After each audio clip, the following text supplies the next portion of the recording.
데살로니가전서 1장 2절에서 10절의 말씀입니다. 우리가 너희 모두로 말미암아 항상 하나님께 감사하며 기도할 때에 너희를 기억하는 너희의 믿음의 역사와 사랑의 수고와 우리 주 예수 그리스도에 대한 소망의 인내를 우리 하나님 아버지 앞에서 끊임없이 기억하미니 하나님의 사랑하심을 받은 형제들아 너희를 택하심을 아노라. 이는 우리 복음이 너희에게 말로만 이른 것이 아니라 또한 능력과 성령과 큰 확신으로 된 것임이라. 우리가 너희 가운데서 너희를 위하여 어떤 사람이 된 것은 너희가 아는 바와 같으니라. 또 너희는 많은 환난 가운데서 성령의 기쁨으로 말씀을 받아 우리와 주를 본받은 자가 되었으니 그러므로 너희가 마게도냐와 아가야에 있는 모든 믿는 자의 편이 되었느니라.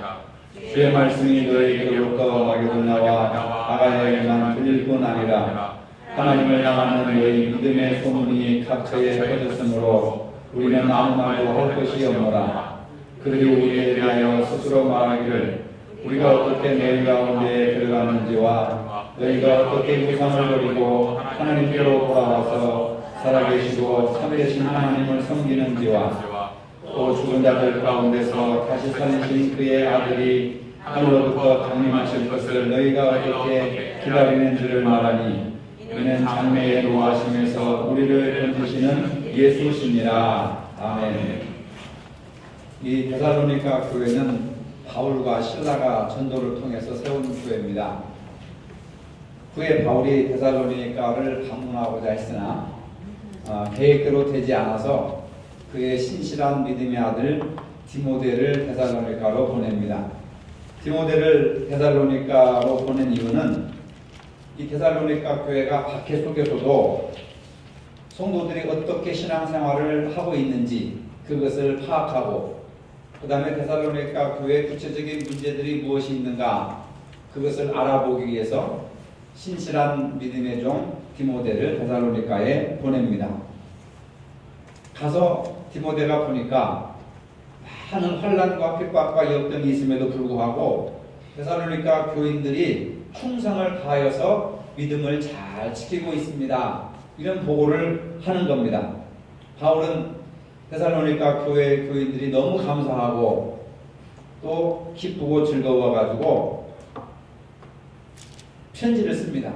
그들에게 데살로니가 교인들에게 편지를 쓰는데 그것이 바로 우리가 함께 읽은 바로 데살로니가 서신이라고 하는 겁니다. 데살로니가 전서 후서가 있지만은 그때는 전서 후서로 나뉜 것이 아니라 그냥 하나의 편지로 이렇게 기록되어 있기 때문에 바울이 친필로 편지를 쓴 것이라고 할 수가 있습니다. 바울은 오늘 본문 1장을 통해서 데살로니가 교인들이 모범적인 신앙생활을 하고 있고 어떻게 하면 좀 더 확실한 모범적인 신앙생활을 하고 할 것인가 그런 것에 대해서 기록을 하고 있는 겁니다. 그래서 모범적인 신앙은 첫째로 택함받은 신앙인임을 확신하는 것이다. 4절에 보니까 하나님의 사랑하심을 받은 형제들아 너희를 택하심을 아노라. 사람들은 복을 좋아합니다. 여기서 복을 싫어하는 사람은 한 사람도 없을 것입니다. 그런데 복은 눈에 보이는 복이 있고 눈에 보이지 않는 복이 있습니다. 눈에 보이는 복은 말 그대로 만져져 보이는 것들입니다. 물질적인 복, 또 땅의 복, 그 다음에 또 자손들이 잘 되는 복, 한결같이 화려하고 현실 생활 속에서 우리에게 유익이 되는 것들을 복이라고 합니다. 높고 많고 귀하고 사람들이 부러워하는 것들입니다. 그런데 이러한 복의 공통점은 영원하지 않다는 것입니다. 그리고 쉽게 변하게 된다는 사실입니다. 화려함과 동시에 한계가 분명히 있다고 하는 겁니다. 그런데 눈에 보이지 않는 복이 있습니다. 사랑, 또 희망, 소망, 은혜, 부르심, 하나님의 자녀됨, 죄사함 받음, 구원받음 이러한 것들이 바로 눈에 보이지 않는 복들이라고 하는 겁니다. 겉에서 볼 때 화려함은 없으나 이러한 것들은 영원하고 소중한 것들입니다. 집 없이 살 수 있지만은 소망 없이 살 수 없다고 하는 신앙, 또 출세 없이는 살 수 있지만은 믿음 없이는 살 수 없다는 그런 믿음. 이런 믿음이 눈에 보이지 않는 복이라고 하는 겁니다. 근데 우리는 예수를 믿으면서도 눈에 보이지 않는 복보다 눈에 보이는 복들을 더 사모하고 있지 않습니까? 엄밀히 말하면 눈에 보이지 않는 복이 눈에 보이는 복보다 훨씬 더 소중하다고 하는 겁니다. 이런 복은 모두 예수 그리스도 안에서 우리에게 주어지는 하나님의 은혜의 선물이라고 하는 겁니다. 이것이 바로 사도 바울의 신앙의 중심이라고 하는 겁니다. 예수 그리스도 안에서 주어진 복은 한결같이 영원한 축복이라고 하는 겁니다. 그것을 성경은 신령한 복이라고 하는 겁니다. 이러한 신령한 복 중에 가장 중요한 것이 바로 저와 여러분들을 택하셨다고 하는 겁니다. 우리가 택함 받은 것이 신령한 복 중에서 가장 큰 복이라는 것을 여러분 믿으시길 바랍니다. 그것도 창세 전에, 세상을 창조하기 이전에 이미 우리를 택하셨다고 하는 겁니다. 이게 하나님의 사랑이고 하나님의 은혜라고 하는 겁니다. 그 선택은 나의 선택과 무관하게 그리스도 안에서 하나님의 무조건적인 사랑. 그러니까 우리는 복을 많이 받은 거예요. 대부분 사람들은 보면 나는 지질이 남편 복도 없고 지질이 자식 복도 없고 지질이 무슨 복도 없고 무슨 복도 없고 막 그러면서 한탄을 하는 사람들을 볼 수가 있어요. 그것도 예수 잘 믿는 사람들이 그냥 반절밖에 모르는 겁니다. 눈에 보이는 복이 전부가 아니고 어떻게 보면 눈에 보이지 않는 복이 더 큰 복이라고 하는 것을 여러분들이 인정해야 될 줄로 압니다. 여러분, 이게 신령한 복인데 베풀어 주신 그 은혜가 얼마나 큽니까? 눈에 보이지 않는 것이 더 큰데도 우리는 자꾸 눈에 보이는 복들만 추구하고 있는 것입니다. 바울은 고린도전서 15장에 내가 나에 된 것은 하나님의 은혜로 된 것이다.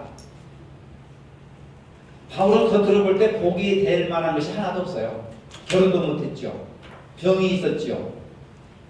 뚜렷한 직업도 없었죠.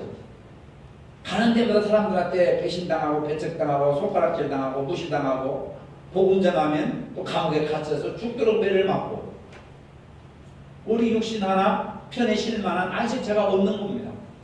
그런데도 불구하고 감옥에 가서 찬송하고 기도하고 복음 전하고 기뻐하라고 이야기하는 그것이 바로 바울의 신앙을 지탱해주는 보이지 않는 축복이 하나님의 은혜였다고 고백을 하고 있는 겁니다.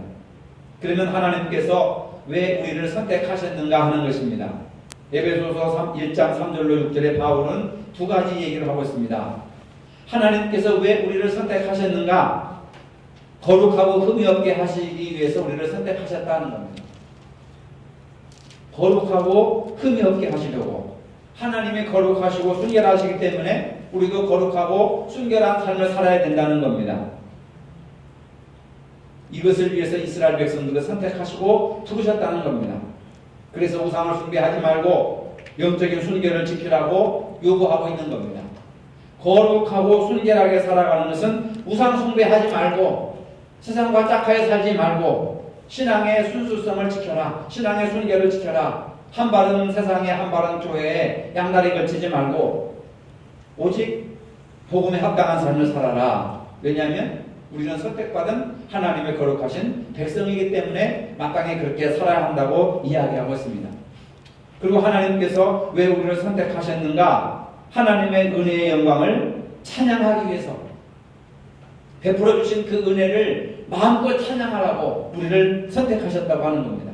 그래서 인간의 궁극적인 목표는 하나님을 찬양하는 것입니다. 하나님이 왜 우리를 창세전에 선택하시고 교회를 세워주시고 직분을 주셨고 우리를 구원받은 자녀로 선택하셨느냐? 하나님을 찬양하는 삶을 살도록.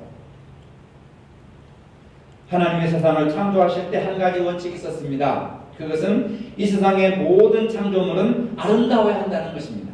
그래서 하나님께서 창세에 보면은 모든 만물을 만드시고 뭐라고 감탄하셨습니까? 보시기에 심히 좋았더라. 보시기에 심히 좋았더라. 하나님은 모든 창조물들과 모든 생명체에게 하나님을 찬양하도록 요구하신 것이고 하나님을 찬양하도록 저와 여러분들을 부르시고 선택하시고 우리를 여기까지 인도하신 줄로 믿으시길 바랍니다. 들판의 풀꽃들을 보면 아무도 알아주지 않아도 아름다움과 향기를 발휘하며 살아가고 있습니다. 이처럼 우리도 하나님의 은혜의 영광을 찬미하려고 찬송하려고 우리를 부르셨다고 하는 겁니다. 우리 그리스도인들은 하나님의 택하심을 받은 신앙인임을 늘 확신하고 살아가야 된다는 것입니다. 그것은 믿는 자로서의 정체성을 확신하는 것입니다. 그런데 오늘 우리들이 이러한 확신을 가지지 못하고 내가 정말 구원받은 사람일까? 내가 하나님의 선택받은 사람일까? 내가 과연 예수 믿는 사람일까? 이런 신앙에 대한 정체성이 확실하지 못하기 때문에 미지근하게 살아가고 있어요. 계시록에 보면은 차든지 뜨겁든지 둘 중에 확실하게 해라. 미지근하면 어떻게 해버린다고 했습니까? 내가 토해버릴 것이다. 내가 누구인지를 알고 내가 하나님의 어떤 복을 받았는지 알고 하나님이 어떻게 해서 우리를 선택하셨는지를 알고 있을 때 말씀에 순종할 수 있고 또 헌신할 수 있고 주님의 복음을 전할 수 있게 된다 그 말입니다. 이렇게 믿고 실천하는 자가 바로 모범적인 신앙생활을 할 수 있는 사람입니다. 두 번째로 모범적인 신앙인은 성령의 능력을 믿고 전해야 하는 것입니다. 5절의 말씀입니다. 이는 우리 복음이 너희에게 말로만 이런 것이 아니라 또한 능력과 성령과 큰 확신으로 된 것임이니라. 우리에게 복음이 전달된 것은 성령의 능력 때문이라. 교회가 세워진 것은 성령의 능력인 줄로 믿으시기 바랍니다. 여러분들이 지금까지 지내온 것도 하나님의 은혜요 성령의 도우심이 아니고서는 우리가 한순간도 살아갈 수가 없는 겁니다. 바울은요 하나님께서 사람을 선택하실 때에 능력 있는 순으로 선택하시는 것이 아니고 못난 순서대로 부르셔서 사용하신다고 이렇게 말씀을 하셨습니다. 자기가 잘나고 똑똑해서 사도가 된 것이 아니라 하도 못나서 못나 빠진 나를 너무 못났기 때문에 하나님께서 사도가 되게 하셨다. 고린도전서 15장 8절에 보니까 자신을 맨 나중에 만삭되지 못하여 난 자 같은 내게도 보이셨느니라. 8삭둥이 또는 7삭둥이 얼마나 부족하고 약하면 어머니 뱃속에서 산딸을 채우지 못하고 7달 만에 또는 8달 만에 태어난 부족한 만삭되어 나지 못한 7삭둥이와 8삭둥이와 같은 나를 하나님께서 쓰셨다 하는 겁니다. 그러니까 내가 잘나고 똑똑해서 쓰는 것이 아니라 너무 못나서 하나님이 나를 사도로 선택하시고 쓰셨다고 하는 것에 대해서 오히려 감사하고 있는 거예요. 많은 사람들이 성경을 읽다가 하나님께서 왜 야곱과 같은 인간을 선택하시고 사용하셨는지 모르겠습니다. 이런 질문들을 할 때가 있습니다. 참 대답하기가 난감하죠. 야곱은 속임수요, 거짓말하는 자요, 사기꾼이요, 자기 형을 속이고 자기 아버지를 속이고 가는 데마다 속이는 사기꾼입니다. 그런데 그런 야곱을 왜 하나님이 선택하시고 쓰셔서 이스라엘 백성들의 민족의 조상이 되고 그 야곱의 아들 12아들을 통해서 이스라엘 12지파가 되게 하고 이스라엘 국가를 형성하는 초석이 되게 했는지 모르겠다. 저도 모르겠어요. 왜 그랬는지. 그러나 한 가지 알 수 있는 것은 뭐냐? 하나님은 야곱과 같은 사기꾼도 부르셨습니다. 왜 그랬을까요? 바로 나 같은 사람도 부르시기 위해서. 나 같은 사람도 부르시기 위해서 야곱 같은 사람을 부르셨다고 하는 거. 야곱 같은 인간을 부르셨다면 나 같은 인간도 하나님은 부르실 수 있는 것을 보여주시기 위해서 그런 것이 아닌가. 그런 생각을 해보는 거예요. 예수님은 삭개오 같은 사람을 사랑하셔서 구원해 주셨습니다. 삭개오가 누굽니까? 민족 배신자, 거짓말쟁이, 민족의 피를 빨아먹는 거머리 같은 존재, 아주 나쁜 사람, 자기 재산을 누리기 위해서 민족을 배신하고 동족을 배신하고 국가를 배신하는 그런 사람인데도 불구하고 예수님은 그를 사랑하셔서 구원하셨습니다. 여러분, 삭개오 같은 나를 구원하시기 위해서 정말 진짜 삭개오를 구원해 주셨다고 하는 사실입니다. 우리는 야곱보다 훌륭한 사람들입니까? 삭개오보다 위대한 인품과 도덕적 윤리적 가점을 가지고 있습니까? 예수님은 12제자를 부르셨습니다. 자랑할 것이 없는 제자들을 불러서 당대 세계를 지배하고 있는 로마의 힘과 헬라 철학을 부끄럽게 만들고 있지 않습니까? 사도 바울은 묶인 죄수의 몸으로 로마의 네로 황제를 부끄럽게 만들었습니다. 세상에서는 전문적인 지식인을 씁니다. 건강한 사람을 씁니다. 훌륭하고 잘생긴 사람을 씁니다. 화려한 이력을 가진 사람을 씁니다. 그러나 주님은 수고하고 무거운 짐진 자들아 내가 너희를 쓸 테니까 이리로 오라. 수고하고 무거운 짐진 자들, 무거운 멍에를 가진 사람들, 죽음 앞에 두려워 떠는 사람들, 염려와 고통과 걱정과 근심으로 가득 차 있는 사람들, 야곱과 같이 예수님의 12제자와 같이 삭개와 같이 명함 하나 내놓을 수 없고 이력서 어디 하나 내놓을 만한 자랑스러운 것이 한 것도 없는 부족하고 연약하고 수고하고 무거운 짐진 자들을 오늘도 부르신다는 것을 믿으시길 바랍니다. 예수님은 죄인과 병든 자를 부르러 오셨다고 말씀하셨습니다. 성경의 위인들을 보면은 대단한 인물들 같지만은 50보 100보예요. 우리가 약하여 넘어지고 두려움에 사로잡히고 근심에 잠 못 자고 울고 또 불안해하고 초조하고 그런 연약하고 부족한 인간들을 하나님이 부르셨다고 하는 겁니다. 하나님은 결국 대단한 사람에게만 신경 쓰는 그런 하나님이 아닙니다. 바로 우리 같은 사람, 저와 여러분들 같은 사람, 약하고 넘어지는 사람, 두려워 떠는 사람, 그런 사람들에게 은혜를 베풀어 주시고 그런 사람들을 불러 쓰시기를 기뻐하시는 하나님이신 줄로 믿으시기를 바랍니다. 근데 한 가지 문제는 똑같이 기도하는데 어떤 사람은 하나님의 응답을 받으시고 복을 받는데 왜 어떤 사람은 실패하실까? 지난주에 설교했던 것처럼 가인과 아벨, 가인도 제물을 드리고 아벨도 제물을 드리는데 어떤 사람은 성공하고 어떤 사람은 실패하고 똑같이 우리가 헌금 바치고 11조하고 봉사하고 식당 봉사하고 여러 가지 봉사하는데 어떤 사람은 잘 되고 어떤 사람은 잘 되지 못하고 어떤 사람의 자녀들은 훌륭하게 되고 어떤 사람의 자녀들은 별 무리 없이 되는 것이고 왜 그럴까?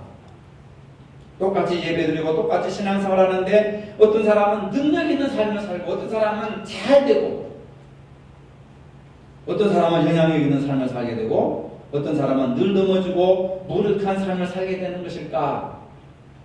여러분 이런 것들을 생각해 보신 적이 없습니까? 어떤 이는 지식이 모자라서 실패한다고 생각합니다. 아는 것이 힘이다. 아는 것이 많으면 능력 있는 사람이 될 것이라고 생각합니다. 또 어떤 사람은 경험이 부족해서 실패한다고 생각합니다. 건강이나 환경 때문에 자신은 아무것도 할 수 없다고 말하기도 합니다. 환경이 너무 어려워서 가족들이 도와주지 않아서 실패할 수밖에 없다고 합니다. 흙수저로 태어나서 더 이상 희망도 없고 소망이 없다고 생각합니다. 돈이 힘인데 돈이 없어서 자신은 아무런 미래를 설계할 수도 없고 꿈도 꿀 수 없다고 미리 포기해버리고 맙니다. 그게 우리의 현실입니다. 여러분. 그러나 과연 그것이 진리일까요? 지식이나 돈이나 경험이나 넉넉한 환경 물론 중요합니다. 필요합니다. 그러나 신앙생활의 승리와는 아무런 상관이 없다고 하는 겁니다. 물론 없으면 불편할 수도 있습니다. 하지만 불편의 문제와 불평의 문제는 엄연히 다르다고 하는 겁니다. 여러분 불편하다고 불평해서는 안 되는 거예요. 그 불편을 감수할 수 있을 때 감사할 수 있는 겁니다. 그 불편을 참을 수 있을 때 감사할 수 있는 거예요. 바울은 옥에 갇히면서 매를 맞았습니다. 얼마나 불편했습니까? 굶주렸습니다. 잠을 못 잤습니다. 잠을 안 재웁니다. 제수들한테 먹을 것을 주지 않습니다. 마실 것을 주지 않습니다. 얼마나 불편합니까? 그렇다고 하나님을 불평하고 자기가 하고 있는 일에 불평하고 원망했습니까? 불편을 감수할 때 감사가 나오는 거예요. 여러분들이 교회 나올 때 얼마나 덥습니까? 차 타고 와야 돼요. 기름값이 얼마나 비싸요? 교통비가 얼마나 비쌉니까?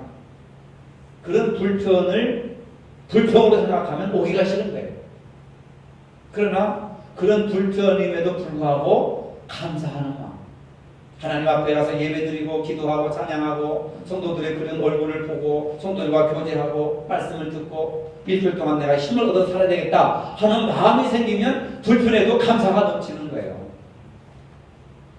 처음엔 예수님을 통해서 복 받겠다고 예수님께 왔지만은 이제는 오직 예수님만 믿겠노라고 하는 결단을 가지셔야 됩니다. 처음엔 병 낫겠다고 예수님께 왔지만 이젠 그것이 아니더라도 예수님을 붙들겠노라고 결단해야 됩니다. 여러분. 처음에는 평안을 얻겠다고 예수님께 왔지만 이제는 예수님과 함께 거룩한 수고를 하더라도 예수님만 의지하겠노라고 결단해야 됩니다. 데살로니가 교인들은 믿음으로 역사하고 사랑으로 수고하고 소망으로 인내했다고 칭찬을 받았습니다. 사랑으로 인내해야 된단 말이에요. 불편을 감수해야 되는 겁니다. 그것이 하나님에 대한 사랑이고 교회에 대한 사랑이고 여러분 스스로에 대한 사랑인 줄로 믿으시길 바랍니다. 이렇게 사는 것이 바로 성령의 능력이라고 하는 거예요.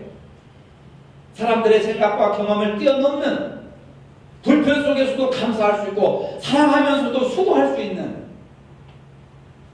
그러면서 영원한 소망을 가지고 살아갈 수 있는 것이 성령의 능력이라고 하는 겁니다. 여러분, 성령의 능력이 주어지면요 말씀이 믿어집니다. 성경을 읽으면 설교를 들으면 가슴이 찡해지고 말씀이 믿어지는 거예요. 아멘할 수 있는 것입니다. 이것이 바로 성령의 능력이라고 하는 겁니다. 하나님을 나의 아버지라 고백할 수 있는 것입니다. 때로는 강팍한 심령을 무너뜨리고 우리 마음속에 진정한 평안과 기쁨을 주시는 분이 전부 성령님의 능력이라고 하는 겁니다. 복음은 능력과 성령과 큰 확신으로 이루어진 것임이니라. 세 번째로 모범적인 신앙은 그리스도의 재림을 기다립니다. 10절의 말씀입니다. 죽은 자들 가운데서 다시 살리신 그의 아들이 하늘로부터 강림하실 것을 너희가 이렇게 기다리는지를 말하니, 죽은 자들 가운데서 다시 살리신 그의 아들이 하늘로부터 강림하실 것을 너희가 기다리는 줄 안다. 그 말입니다. 데살로니가 교회는 주님이 속히 오신다고 해서 주님이 곧 오실 줄 알고 환난과 핍박과 고난을 잘 참고 믿음을 잘 지켰습니다. 주님이 곧 오시면 보상해 주실 텐데 우리가 이러한 환난과 시련과 역경을 못 견디겠느냐 하고 인내를 하였습니다. 그런데 문제는 신앙을 잘 지키던 성도들이 하나둘씩 돌아가기 시작합니다. 그래도 예수님은 오실 기미가 안 보이는 거예요. 그러니까 데살로니가 교인들이 수군수군합니다. 아니 그러면 예수님을 먼저 믿고 죽은 사람들은 어떻게 될 것인가? 예수님이 오시기 전에 죽은 사람들은 어떻게 될 것인가? 이런 문제예요. 여러분들도 내가 정말 교회 다니면 구원받을 수 있을까? 죽어서 천국 갈 수 있을까? 정말 천국이 있을까? 이런 생각들을 하시는 분들이 계실 겁니다. 그래서 바울은 사장에 가서 그 문제에 대해서 명쾌하게 대답을 해주고 있습니다. 주님이 재림하시면 예수님 믿고 먼저 죽은 자들이 부활하여서 공중에서 주님을 영접하게 되고, 그리고 후에 살아있는 성도들이 그 뒤를 따르게 된다, 이렇게 말씀하고 있는 겁니다. 여러분들이 죽으면 천국에 가든지 지옥에 가든지 가게 되고, 나중에 예수님이 공중에 재림하시면 모든 죽은 자들, 믿는 자들이나 믿지 않는 자들이 다시 부활하여서 공중에 재림하시는 예수님을 영접하게 되고, 거기서 영원한 심판을 받게 되는 겁니다. 거기서 영원한 지옥에 갈 자, 영원한 천국에 들어갈 자, 거기에서 심판하는데 그걸 이중심판이라고 하는 겁니다. 따라서 주님의 재림은 반드시 있는 것이고 죽은 자의 부활도 확실히 있다고 하는 겁니다. 어떤 분들은 아니 주님이 재림하실 때 내가 살아나야 되니까 나를 화장시키지 마라. 내가 직접 들었어요. 저쪽에 있을 때 어느 권사님. 내가 그랬어요.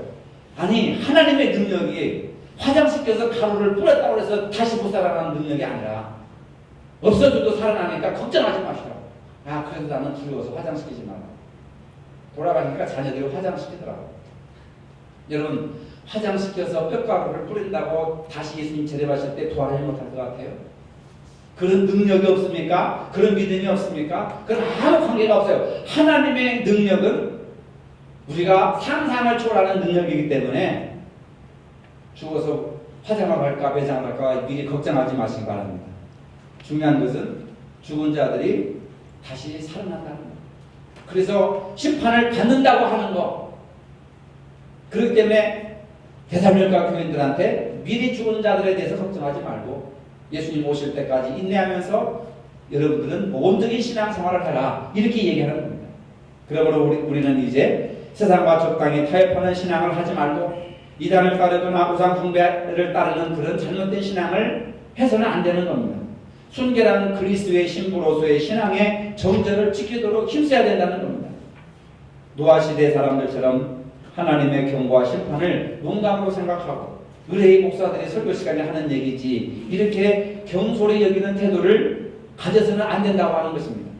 이제 올바른 방향을 잡으시고 주님의 재림과 심판을 준비하는 신앙을 준비해야 됩니다. 그리고 주님 다시 오실 때 계시록에 보는 것처럼 마라나타 아멘 주 예수여 어서 오시옵소서 하면서 기쁨으로 주님을 맞이할 수 있는 복된 신앙을 준비하시기를 주님의 이름으로 축복합니다. 거룩하신 주님, 오늘 우리도 택함 받은 신앙임을 확신하고 성령의 능력으로 복음을 전하며 그리스도의 재림을 기다리는 삶을 살게 하여 주시옵소서. 그리하여 우리 모두 바울이 원했던 모범적인 신앙의 길로 승리하고 찬양하며 감사할 수 있도록 인도하여 주시옵소서. 예수님의 이름으로 기도합니다. 아멘. 이제는 우리 주 예수 그리스도의 은혜와 하나님 아버지의 무한하신 사랑과 성령의 교통하심이 모범적인 신앙이 되기를 원하는 모든 성도들 머리 위에 이제로부터 영원토록 함께 하시기를 축원하옵나이다. 아멘.